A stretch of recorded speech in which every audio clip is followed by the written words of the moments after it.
Joseph Mobutu est un jeune journaliste à l'époque où le Congo est encore une colonie belge. Nommé chef d'état-major lors de l'indépendance en 1960, il se révèle un homme de pouvoir habile et rusé.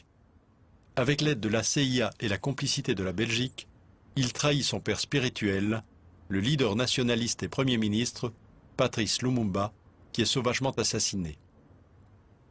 S'ensuivent 4 années de troubles et une guerre civile que le général Mobutu remporte avec l'appui des puissances occidentales. Un an plus tard, en 1965, lors d'un coup d'État militaire, Mobutu s'autoproclame président, élimine toute velléité d'opposition et instaure un parti unique à sa totale dévotion, le MPR.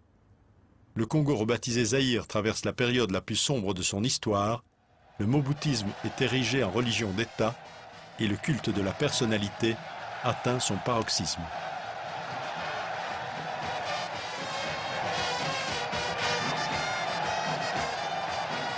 Le moboutisme, ça se résume en ceci. Les enseignements, la pensée et l'action du président fondateur du MPR.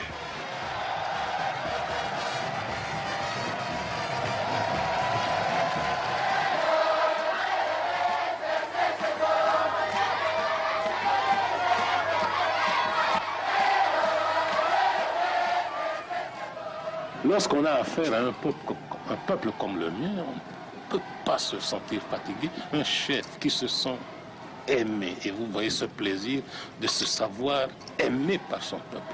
Je ne dis pas adoré pour ne pas exagérer. Se savoir aimé, ça fait plaisir. On se tuerait pour ce peuple.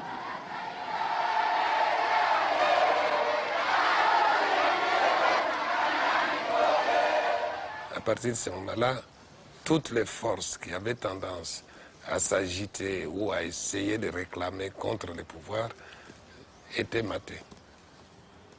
C'était le triomphe. En 1970, c'était le grand triomphe de Mobutu. Il était le maître après Dieu, l'unique propriétaire du pays, l'unique propriétaire des richesses du pays, l'unique propriétaire des vies de tous les gens qui étaient dans le pays. C'était la dictature à l'état pur.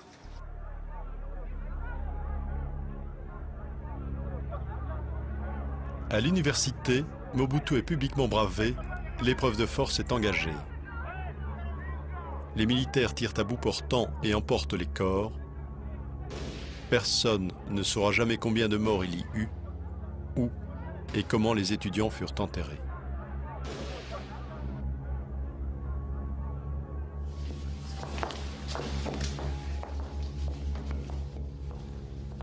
Les leaders de la contestation passent en jugement.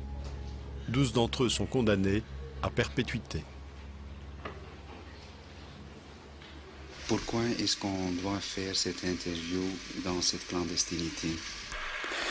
C'est parce que on est plus libre d'expression. Ce qui fait que si on doit le faire dans un lieu où passerait tout le monde, vous serez victime d'expulsion, tandis que moi, je moisirais certainement en prison ou même être décapité. C'est tellement grave. Tellement grave que personne ne l'ose. Personne ne peut pas, personne n'ose ça, voyez-vous.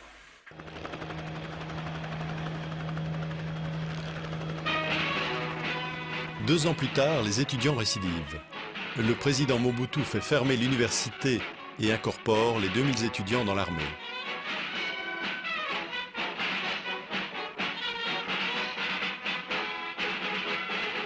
Loin des auditoires, ces nouvelles recrues apprennent à obéir et à se taire, à défiler et à ramper.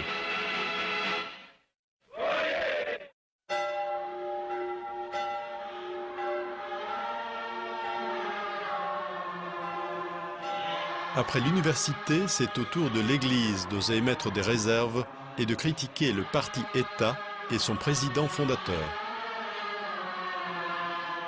J'ai toujours essayé de défendre ce que je croyais être la vérité et la justice. Ça, je l'ai toujours fait depuis l'indépendance jusqu'à aujourd'hui, répondant à cela, à ma mission, n'est-ce pas, qui est de défendre les faibles, défendre les pauvres. J'ai toujours prêché la vérité et la justice. Et vous n'entendez pas que les responsables de l'Église se mêlent de la politique? Il n'en est pas question, c'est inadmissible, inacceptable. Si ça se fait en Belgique, si les curés se mêlent de la politique chez vous, tant mieux, mais ici, chez moi, pas question. On ne peut pas mélanger les deux choses. Même le Christ lui-même était formel. Hein? À Dieu ce qui est à Dieu, à César ce qui est à César. Monseigneur Maloula, peu de temps après, est envoyé en exil auprès du Saint-Siège à Rome.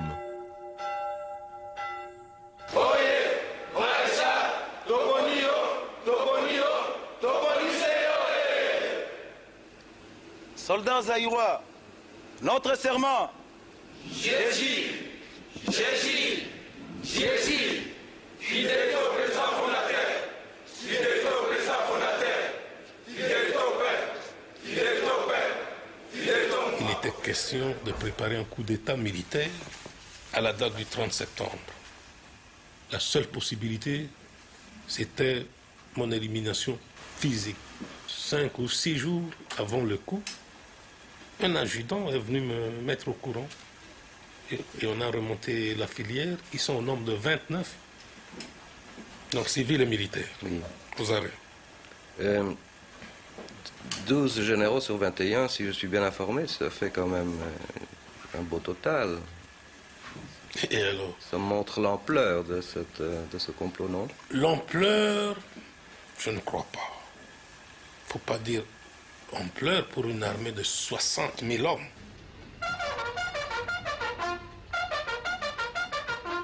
Alignement. Gardez-vous. Major des forces armées zaïroises coupables de trahison, de complots militaires et de manifestations et réunions publiques sans autorisation, les condamne en conséquence aux peines suivantes. À la peine de mort pour trahison, à la peine de mort pour complot militaire, à 5 ans de servitude pénale principale pour violation des consignes. Prononce une peine unique, la plus forte, soit la peine de mort. Au général, je suis innocent, mon chef m'a blanchi et j'introduis mon recours en annulation auprès de mes avocats. Bonsoir, mon général. À l'issue du procès, 13 officiers sont exécutés. Je suis à vous.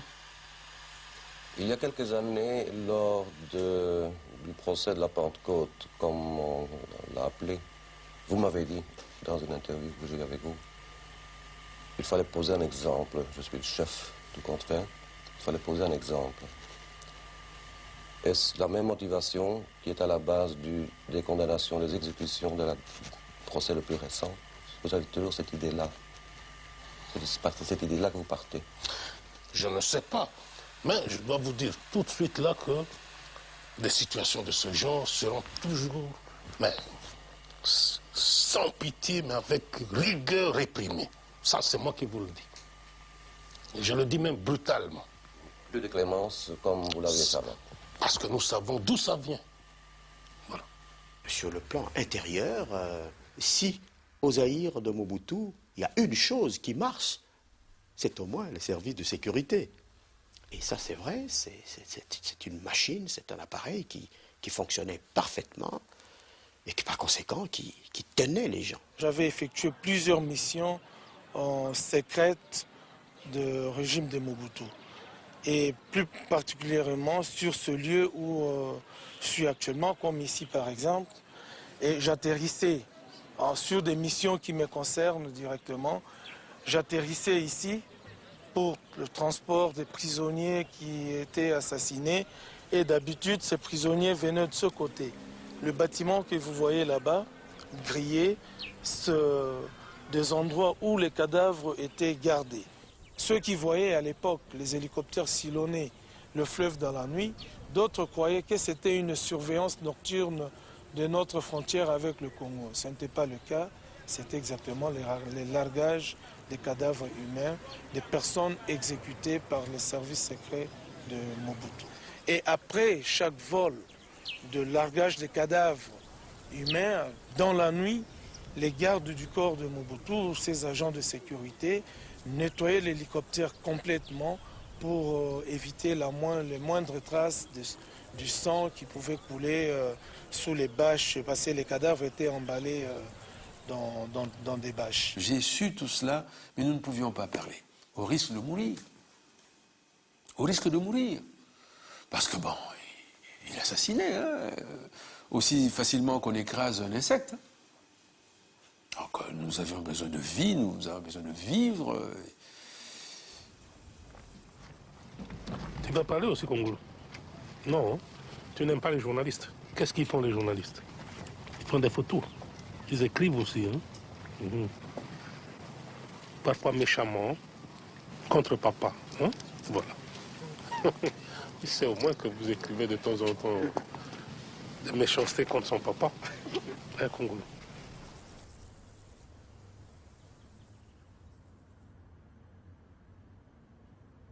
Fils bien-aimé Jean-Paul, tu es déjà à l'âge de comprendre certaines choses, et même plus, surtout pour la vie de celui que tu as connu comme père, et dont les premiers ennuis et soucis ne sont pas seulement d'ordre familial.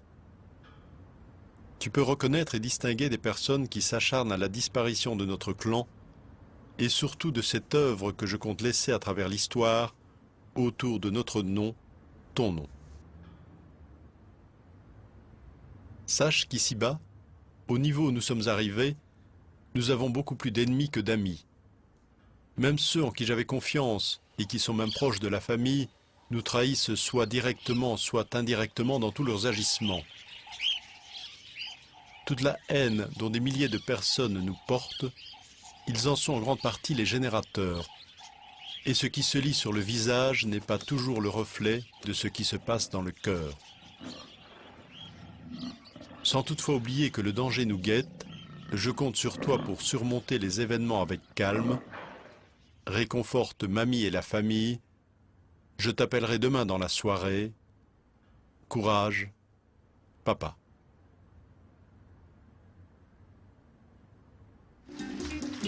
Yamama Mobutu Sese Seko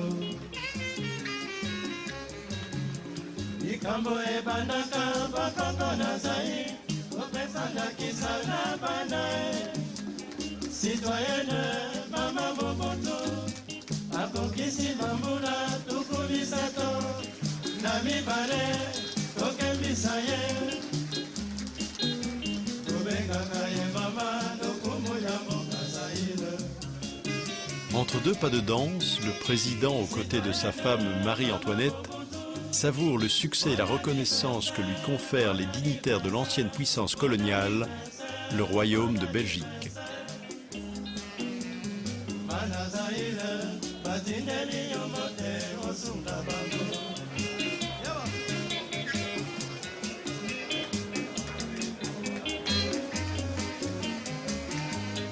Mama Mobutu, Marie-Antoinette's first wife, they were married, I believe, when she was 14 and he was 16.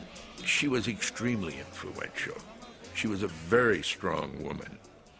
Sometimes when I was seated with him and he had done something that of which she did not approve, she would storm into the room and begin to let him know in no uncertain terms that she was unhappy with his decision.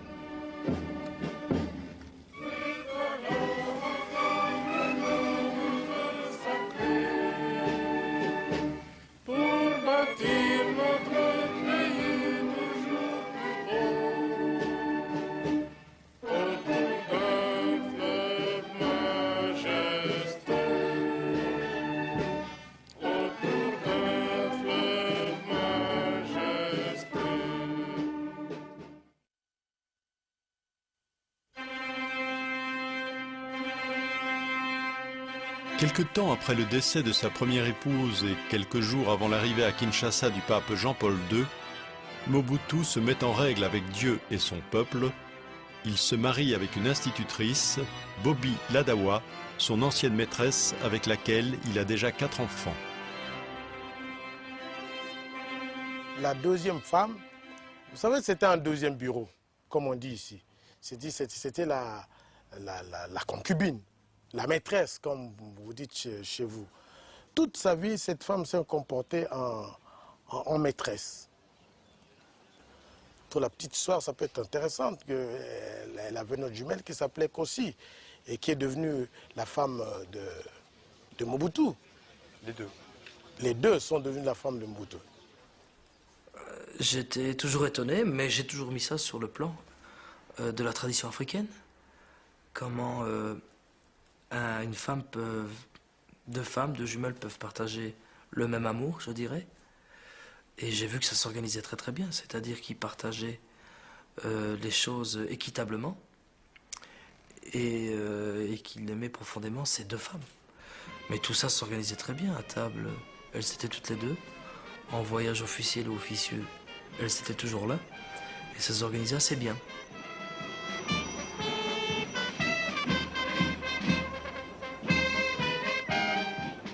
Il a eu un rapport avec les femmes qui étaient des rapports intimement complices. Et toute sa vie a recherché de manière presque forcée, presque, comment dire, presque orgiaque la présence des femmes. Je connais beaucoup de choses sur le plan de la sexualité du président Mobutu, mais il aimait beaucoup les femmes. Un peu comme tout le monde, hein, mais il allait plus loin que cela. On peut aimer les femmes, mais il allait plus loin que ça. Donc, et ce qui est plus grave ici, je politise l'affaire, c'est que il est allé pratiquement avec toutes les femmes de ses collaborateurs. C'est grave. Et moi-même, j'étais ambassadeur à Paris. Il a fait la cour incroyable avant mon épouse. J'ai vu, nous étions au restaurant, il s'arrangeait toujours pour que mon épouse soit dans son environnement immédiat. Il la prenait, moi je voyais, mais je faisais semblant de ne pas voir. C'est gênant. Il a beaucoup utilisé les femmes, notamment les femmes des autres, pour affaiblir leur mari et donc devenir plus puissant. Ah oui, bien sûr, bien sûr. Comment? Ben, il prenait la femme d'autrui, bien sûr. Il prenait la femme d'autrui, il affaiblissait le voisin, et surtout les voisins qui lui faisaient ombrage. Et bon, il devenait plus fort. Mais quand tu prends la femme du voisin, tu sais tout du voisin. Vous savez, un homme qui sait que son épouse a été avec le chef est diminué. Diminué totalement. Le faisait-il pour savoir tout ce que ses collaborateurs faisaient? En le sachant par le biais des épouses? C'est possible. C'est possible. Pour asseoir son pouvoir, pour tout savoir. Vous savez, le président était un adepte extraordinaire de l'information. Il voulait tout savoir. Premier travailleur du pays, Mobutu Sese Seko dirige un Zaïre riche de ses minerais, or, diamants, cobalt, et surtout le cuivre de l'ancienne union minière coloniale, rebaptisée Gécamine.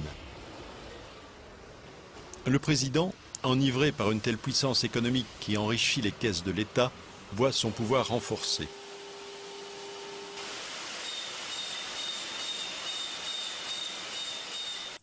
Il conçoit de pharaonesques projets industriels pour le pays, devenu un nouvel Eldorado pour affairistes internationaux.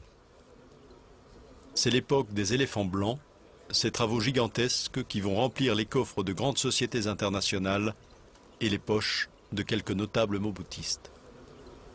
Il a la chance d'avoir un cours du cuivre extrêmement haut, de sorte que toutes les difficultés possibles peuvent être réglées par cet argent de l'État qui coule à flot. Et ça va monter à la tête de Mobutu. Mais trop de facilité va aussi engendrer la corruption. Et cela va lui monter à la tête tant et si bien qu'il va véritablement, si j'ose dire, se prendre pour Mobutu. Vous savez que le Zaïre à ce moment-là est un dragon qui se compare au dragon de l'Est asiatique, un taux de croissance extraordinaire de 7,5% par an à partir de 1967, un taux de progression industrielle de 12,5%. Donc c'est l'apogée, c'est un symbole. J'ai vécu ces années-là, des années de folie. Tout était permis, on pensait qu'avec la hausse du cuivre, du cobalt, tout était permis. Et ça, c'est le bruit. C'est là, le déclin a commencé exactement à cette époque-là.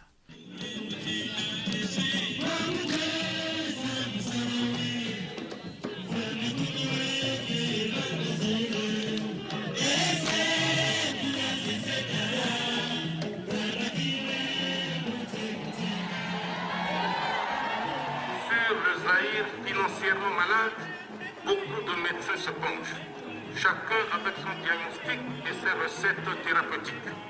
Qui pour un traitement de choc, qui pour une chirurgie radicale.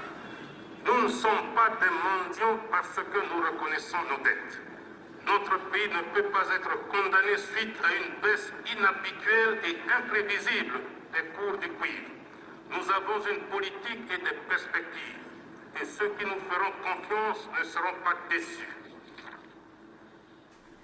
Au moment où Mobutu est justement sur sa lancée de plus en plus autoritaire et d'idées de grandeur de plus en plus affirmées, que les choses vont devenir de plus en plus difficiles et que l'État va être de moins en moins bien géré. La tête va lui tourner, le cou va lui gonfler, et il va à ce moment-là s'engager dans un cycle de mauvaises décisions. Bon, et leur tournant à cet égard-là essentiel, c'est la fameuse zaïrianisation.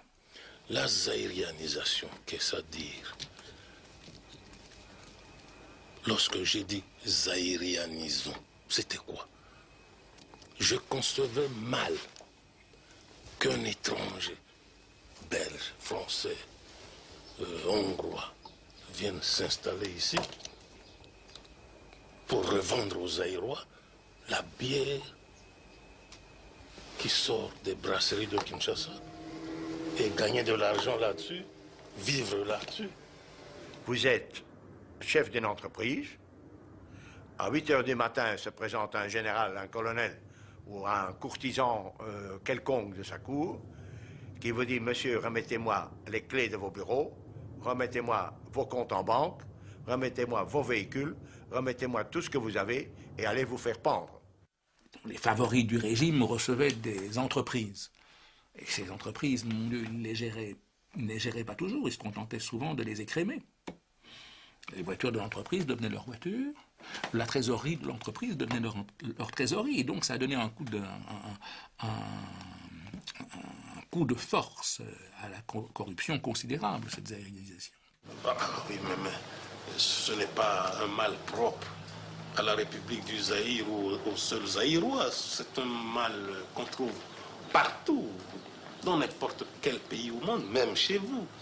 Qui nous a appris la corruption? Je crois que c'est vous autres. Je vous parle ici franchement. Ce n'est pas un mal, une nouvelle invention du Zaïre. Donc, c'est de l'importation. C'est pourquoi nous combattons ce mal d'importation. Cet exercice d'autocritique lui plaisait dans la mesure où ça lui donnait une sorte de crédibilité au niveau de l'opinion nationale et même au niveau de l'opinion internationale. Mais il faisait tout pour que ça ne soit pas suivi des faits. C'est ça le problème. J'ai mis surtout l'accent sur les valeurs morales qui commencent à faire défaut dans notre société. Le Zaïrois est un peuple déiste et puis qui a commencé depuis quelques années à abandonner ses valeurs morales, spirituelles et puis à aimer de plus en plus l'argent, des richesses, et puis certains facteurs extérieurs de richesse, et puis le m'as-tu vu. C'est l'ensemble de tout ce comportement, de cette attitude que j'ai dénoncé. D'abord, c'était sa tribu, et puis sa famille. Tout ça, ce sont les étapes qu'il a connues. Une cour d'abord diversifiée, une cour régionale, une cour ethnique, une cour tribale, etc. Et puis familiale. Quels étaient les privilèges et les habitudes de cette cour? L'argent, le commerce, l'argent, le diamant, l'or, l'argent. Oh oui, j'étais là pour l'argent, Je faisais tout pour que Mobutu demeure éternel, hein? Absolument. Ah, moi aussi, à l'époque, hein, je n'étais pas dans la cour, je n'étais pas de la cour aussi, mais je faisais tout pour qu'il demeure éternel. In fact, a word was coined, a kleptocracy, a Greek word which means a government by theft, coined, I think, uniquely for Zaire. The corruption there was from top to bottom.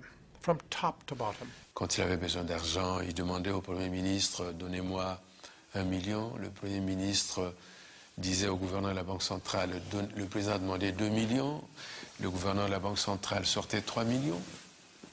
Voilà. Lui, il n'avait reçu qu'1 million. Le Premier ministre recevait 1 million aussi, le gouverneur 1 million. En demandant 1 million, 3 sortaient de la banque.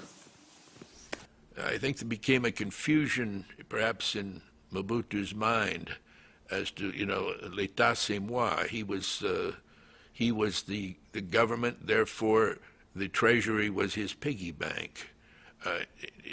He could, again, we go back to the tribal chieftain. It's my impression that tribal chieftain always had the best hut or the best home in the village. They had the most wives, they had the most chickens or the most goats.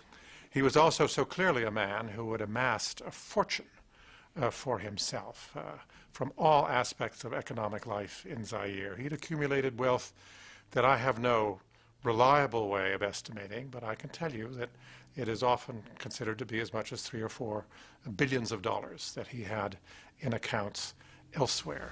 Alors vous avez une dizaine de propriétés en Belgique, c'est ce dont on parle aussi, 2 en France, 1 en Suisse, Portugal, Espagne, plusieurs ici. C'est ça la fortune. C'est avec la dotation présidentielle Madame, que... selon vous, c'est ça la fortune?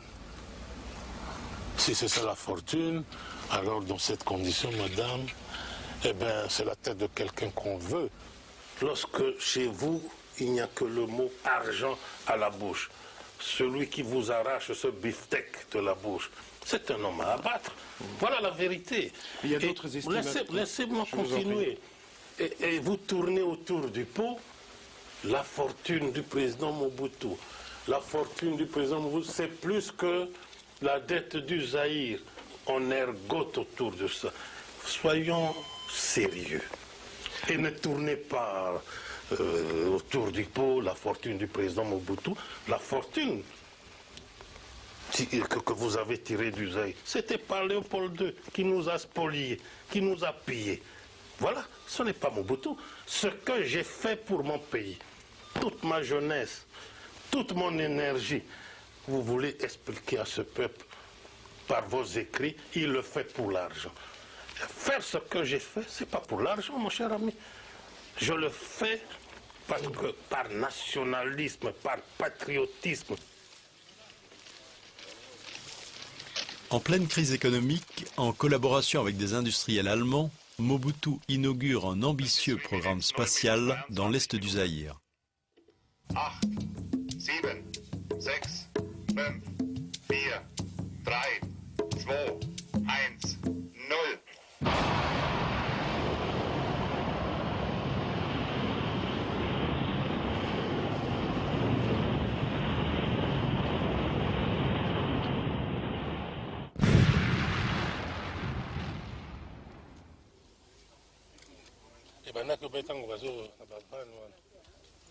Bon, c'est ton résultat quand même. Hein. Il y a eu une vanne qui n'a pas marché. Ah oui, propulsion est là qui bien.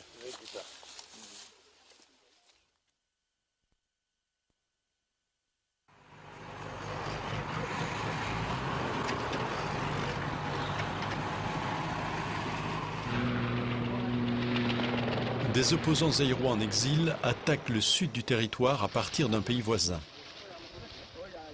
Sérieusement ébranlé, le commandant suprême des forces armées zaïroises descend sur le terrain des opérations. Il vient galvaniser ses troupes et jouer au héros des grandes guerres devant les caméras de la télévision. Il n'a jamais été un chef militaire dans le sens du terme que nous donnons en Occident.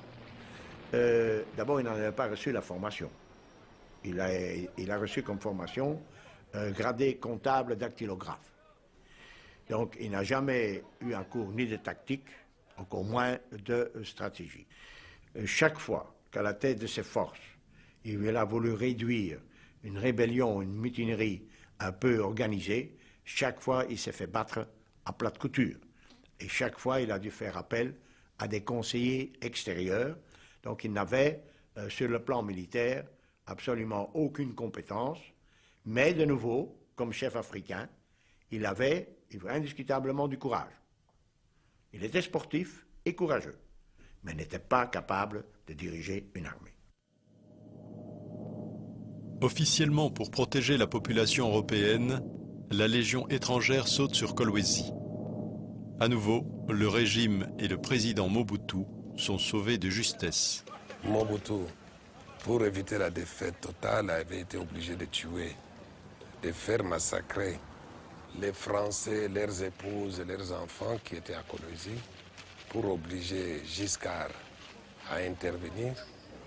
Et Giscard est tombé dans les panneaux, il est intervenu, il ne pouvait pas faire autrement, les pauvres. Et Mobutu a été sauvé grâce à cela. France, oyez! Giscard, oyez! Zaïre, oyez! Amitié France-Zaïre, oyez! Je vous remercie.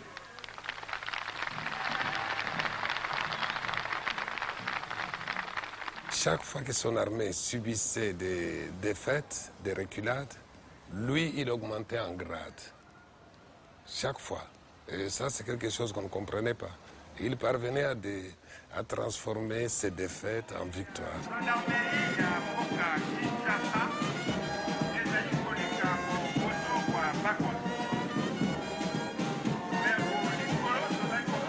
Président de la République, président fondateur du parti, commandant suprême des armées, magistrat suprême, les titres officiels de Mobutu s'accumulent mais ne le satisfont pas. Il rêve d'être président à vie, ou mieux, roi du Zaïre. Mais prudent, le général de corps d'armée Mobutu, qui a remporté 3 victoires extérieures sur l'ennemi, se fait désigner maréchal du Zaïre par la hiérarchie militaire. Selon une tradition bien établie, un chef militaire qui est fait maréchal se doit de choisir une devise. C'est ce que j'ai fait.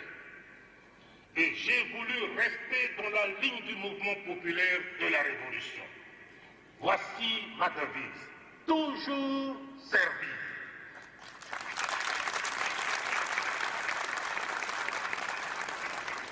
Interdiction d'exercer les droits civiques et politiques pendant 5 ans à l'endroit d'Ngaluka, Tshisekedi.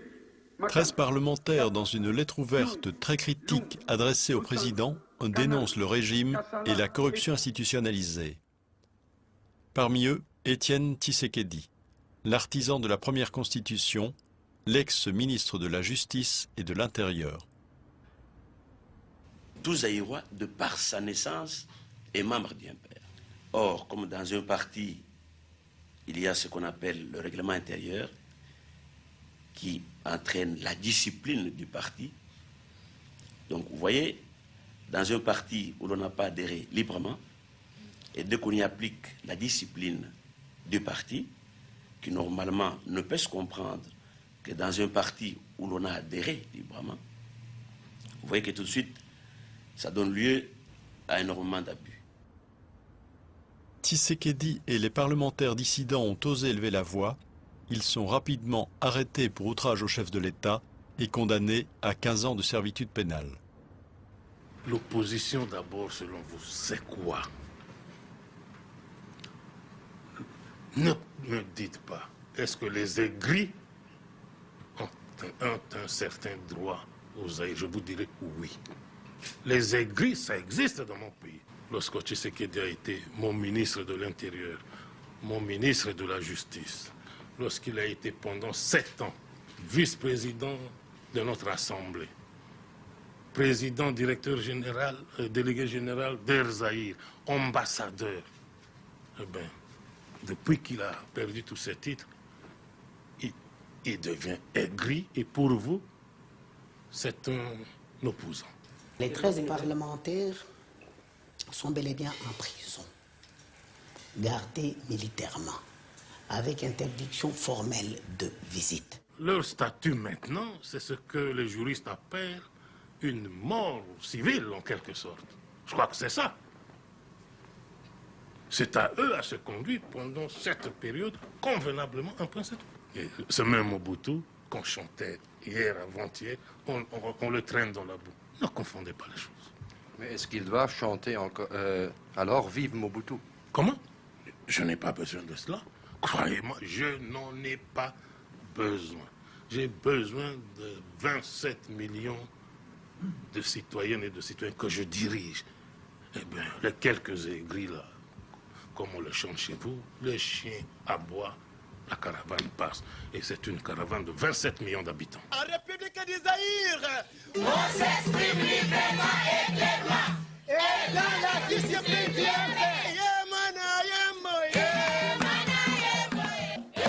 fidélité, oh fidélité, maman, Amoboto,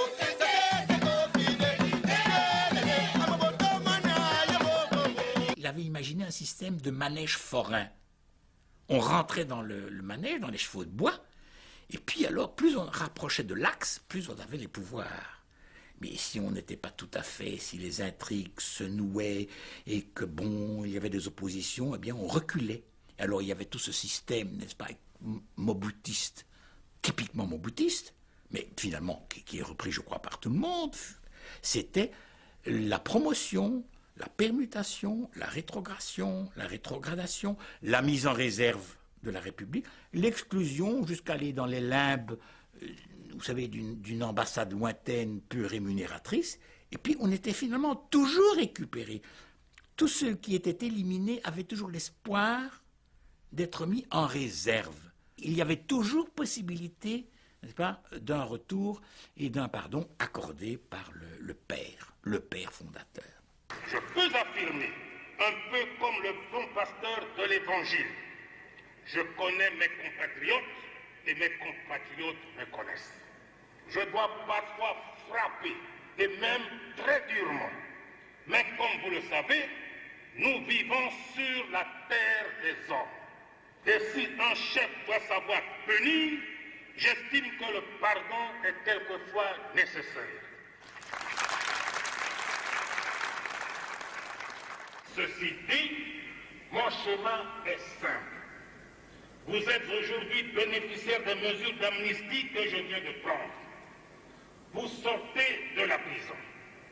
Vous rentrez d'un exil. Le lendemain, vous recommencez. Aussitôt, je vous reprends et vous retournez en prison. Nous refusons cette offre d'amnistie pour des raisons objectives. Nous devons aussi, en rentrant, entrer dans le MPR, c'est-à-dire renoncer aux principes pour lesquels nous avons lutté pour le moment. Donc, en quelque sorte, faire une reddition sans condition. Aussi, nous refusons de le faire dans des conditions humiliantes et dégradantes.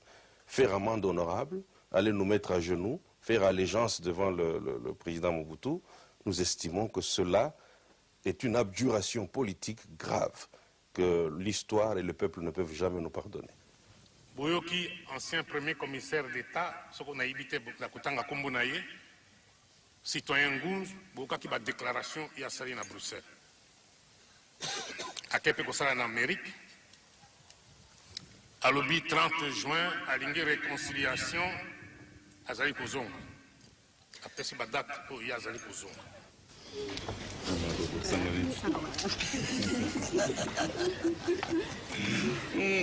BV, la réconciliation nationale réalisée, je suis prêt à donner ma contribution sans réserve. Le service politique, au plus haut niveau. Au plus haut niveau, c'est pas moi qui le décide. Mais je peux rendre service à n'importe quel échelon. Ça veut dire que vous reniez tout ce que vous avez écrit ces dernières années sur le régime? La réconciliation, d'après le Robert, dictionnaire, le meilleur dictionnaire de la langue française, c'est l'acte qui met ensemble des parties qui étaient en conflit. À partir du moment que vous utilisez le mot réconciliation, il faut être conséquent avec la langue française que vous utilisez. Mobutu n'est plus l'incarnation du mal zaïrois pour vous? Mobutu est le président du Zaïre. C'est clair. Lorsqu'on se considère comme chef, on doit aussi pardonner, on doit aussi parfois oublier, madame. C'est ça. Pourtant, certaines personnes vous ont traîné dans la boue, en Occident notamment, je pense à Nguza Karlibon, et vous avez pardonné. Ah ben, j'ai pardonné, madame. Il était condamné à mort, ben, je l'ai gracié. Il est libre, il est avec moi pour des raisons qui lui sont propres, que je connais. Voilà tout. Pourquoi pardonner à des gens qui vous nuisent? Oh, madame, voyez-vous, Dans mon cas, où on est chrétien, où on ne l'est pas. On m'a appris à pardonner et je dois le prouver. Vous savez, le président Mobutu avait du monde politique un peu une vision de joueur. Vous savez, je crois que pour lui, la politique, c'est un jeu. Et j'ai cru aussi, j'ai appris aussi qu'il était lui-même un grand joueur de dames. Il paraît qu'il était très fort quand il jouait aux dames. Il trouvait difficilement des adversaires pour le battre. Eh bien, je crois qu'il avait conçu l'ensemble de la vie politique comme un jeu. Et que lui, c'était le grand joueur. Et que les acteurs étaient des pions. C'est vrai qu'il lui appartenait de déplacer en fonction de ses jeux, de ses intérêts, de ses stratégies.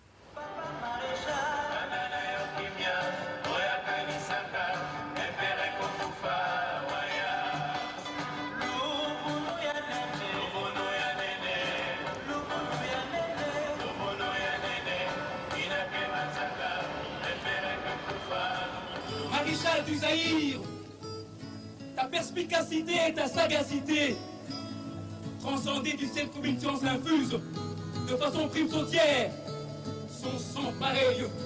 Ô toi, candidat de l'unité, ego elegivos, ut vitam habeam, non pereiam in tenebris.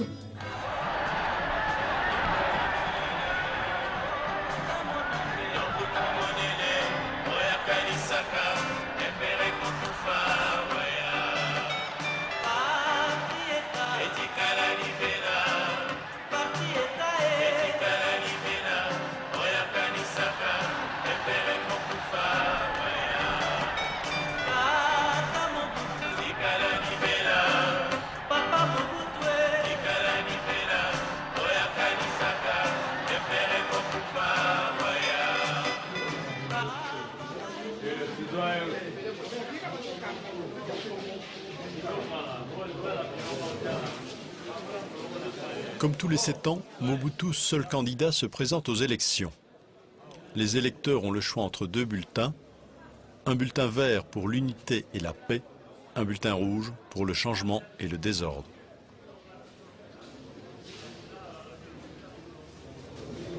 Présenter des bulletins rouges dans certains coins de la République, mais c'était considéré comme de la provocation pure et simple. Ça n'était pas facile. Et il faut le comprendre et le retenir la chose. Ça n'était pas facile de faire admettre à certains citoyens de la République du Zaïre que élection signifie 2 bulletins. Et bien, les gens qui chantaient, qui dansaient, disaient ben, nous allons vous voter à 500%. Ailleurs, on disait à 1000%. Vous voyez, considérons ça comme un excès de zèle et n'allons pas au-delà. Voilà tout. Il ne s'est jamais donné le titre de roi ou d'empereur. Mais il était trop malin pour le faire, mais il a substitué cela par d'autres formes de pouvoir qui étaient analogues. Le fait de se proclamer le seul maréchal du Zaïre, mais ça pouvait dire tout. Le seul de ne pas le dire, mais d'être président à vie en fait. Mais c'est ça le félin. Il l'a jamais dit, ça ne se trouve nulle part dans le texte, mais il l'a vécu. Il l'a vécu comme si le peuple lui donnait cela en cadeau. C'est le roi nègre.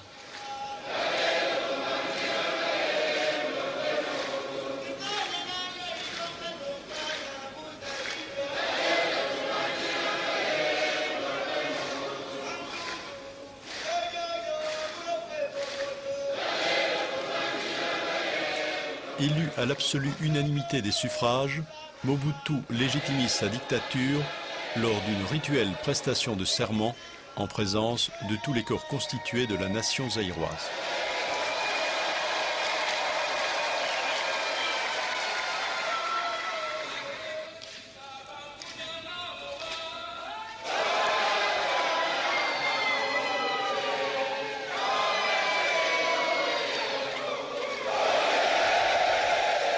Moi, Mobutu Sese Seko Kukumbendu Wazabanga, élu président du mouvement populaire de la Révolution et de droit président de la République, je jure d'observer la Constitution et les lois de la République du Zaïre. Au nom du peuple zaïrois, dont nous sommes les témoins en vertu de la Constitution, et en notre nom personnel, nous vous adressons nos félicitations les plus chaleureuses et les plus déférentes et vous réitérons notre attachement.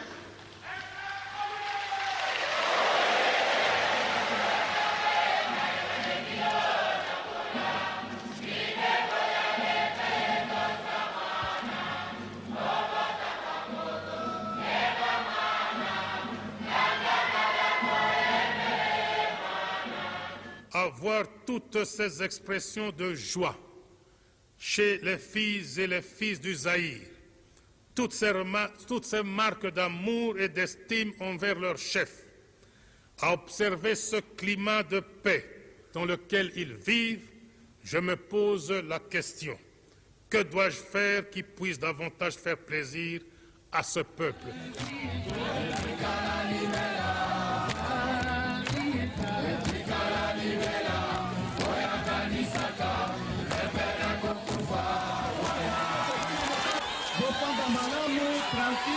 Tombola ezali kaka kokontinue bana mobali lelo tozali na esengo monene ndenge mama na papa baye tokobeta maboko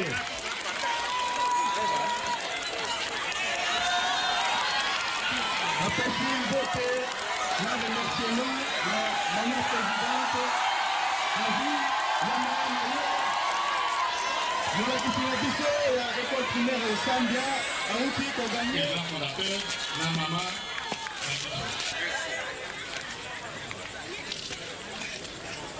Bana Mobile Maboko, Bopesa Maboko, Bopesa Maboko.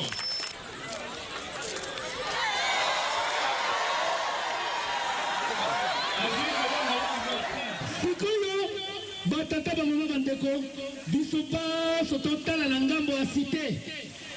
Bakopeta moto wana o boye bimbula na mbula 84 ezalaki 87 ezalaki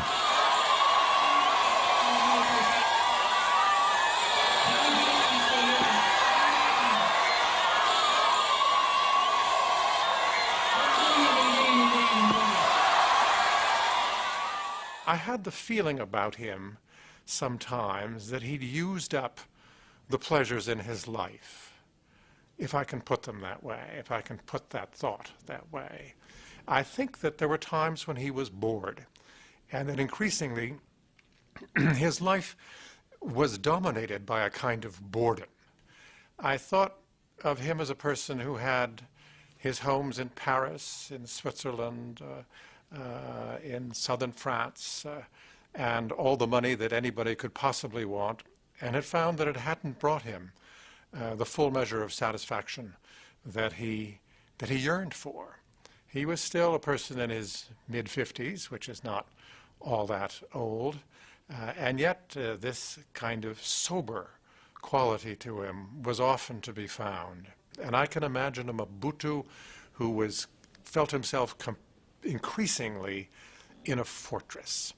His isolation is increased, and his misery must have increased.